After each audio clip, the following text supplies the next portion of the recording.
est à Rochefort, à Saint-Martin-en-Haut, pas vers La Rochelle. Et il y a le Son et Lumière de Saint-Martin-en-Haut.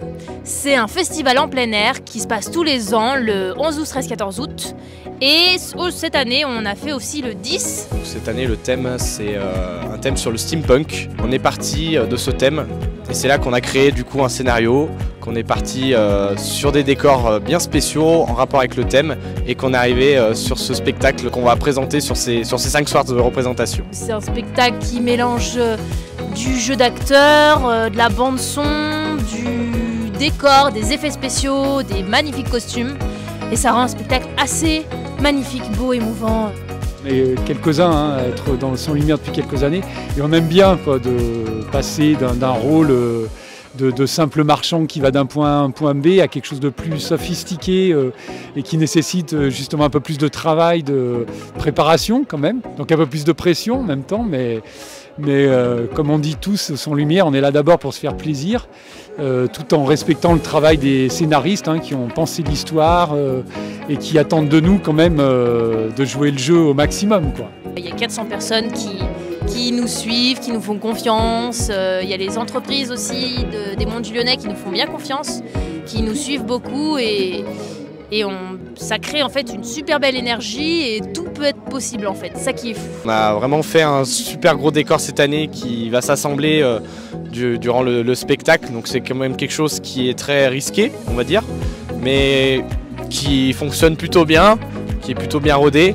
Et à côté de ça, bien sûr, il y avait d'autres décors, on avait un kraken avec des tentacules qui sortaient, il y avait aussi des grandes fresques qui demandaient beaucoup d'engrenages, beaucoup d'effets. Alors on a une jauge de 900 personnes par soir. On a voulu réduire un petit peu, normalement c'était 1000 personnes par soir, mais on préfère que les spectateurs soient quand même plutôt à l'aise dans les gradins et sur les bancs devant. Ce soir on s'est vraiment régalé, les décors vraiment super, beaucoup d'imagination, on est vraiment dans l'esprit Jules Verne en tout cas. Et dans l'esprit steampunk aussi avec de la récupération, des costumes vraiment superbes. C'est vraiment été un super moment, des décors hors du commun et vraiment une énergie dont on a pu profiter pendant tout le spectacle. On est vraiment trop content du résultat, on est fiers de tous nos bénévoles, ils sont assez fabuleux et merveilleux. Et n'hésitez pas à venir l'année prochaine, puisque c'est vraiment tous les ans. Donc venez l'année prochaine en tant que bénévole ou en tant que spectateur. Et venez vous amuser avec nous. C'est vraiment une expérience à vivre. Alors j'invite surtout notamment les nouveaux arrivants de Saint-Martin qui pourraient entendre ce reportage. C'est vraiment sympa de venir participer, quelle que soit son envie, que ce soit figurant, décorateur, pourquoi pas scénariste, ou donner un coup de main quel qu'il soit, mais ça permet de côtoyer beaucoup de monde et c'est pas quelque chose one shot qui ne dure que le temps du spectacle. Tout le reste de l'année, il y a ce lien fort entre les gens qui est là et qui permet par la suite de faire plein d'autres choses sur Saint-Martin et plus globalement sur les Monts du Lyonnais, quoi.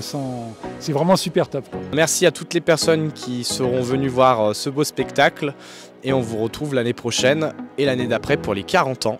Car là c'est la 38e et dans 2 ans c'est les 40 ans, donc on va faire monter la pression pendant ces 2 prochaines années.